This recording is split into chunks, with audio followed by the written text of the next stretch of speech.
বুঝতাম পারছি যে এতদিন পর্যন্ত তদবির জগতে ছিলাম, তদবির করে আসছি, কিন্তু আসলে ক্লাস 1 আর 2 লেখাপড়া করার পরে ছাত্ররা যে জ্ঞান অর্জন করে সেই জ্ঞান অর্জন করেছিলাম, আর সেই জ্ঞান নিয়ে নিজের ভিতরে ফখরতার অহংকার নিয়ে মনে মনে ভাবতাম যে তদবির জগতে বহুত বড় একজন মুতাব্বির হয়ে গেছি। কিন্তু আমার উস্তাদের কাছে 1 মাস ক্লাস করেছি, ক্লাস করার পরে উস্তাদের কাছ থেকে যতটুকু শিক্ষা গ্রহণ করছি, এটা এই স্বল্প টাকার মাধ্যমে যে জানাইছে কোরআন শরীফ এত পাওয়ারফুল। আল্লাহু আকবার। 20 বছর পর্যন্ত কোরআন পড়তে আছেন,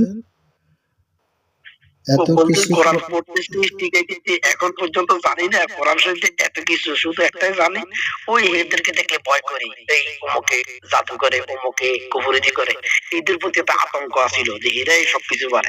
কোরআন শরীফে এত কিছু হয় এটা জানি না। তো কেবল তো অল্প কয়দিন আলোচনা করলাম, বেশি দিন হইল না।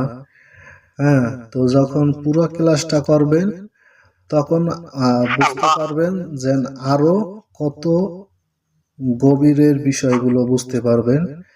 তো আপনি একা না, আমাদের গ্রুপে এরকম অনেক কয়জন আছে, মুফতি মাওলানা, আলেম, বক্তা, বয়ানও করে এরকম। তারাও ওই আপনার মতনই এরকম কথাই বলছে যে 20-22 বছর পর্যন্ত এরকম মাদ্রাসায় পড়লাম, কোরআন পড়লাম, এত কিছু পড়লাম, কিন্তু আপনার কাছে আসার পরে কোরআন থেকে যা জানতে পারলাম, হ্যাঁ, যে কারণে মনে হয় যেন আমি মাত্র 1-2 ছাত্র আপনার কাছে।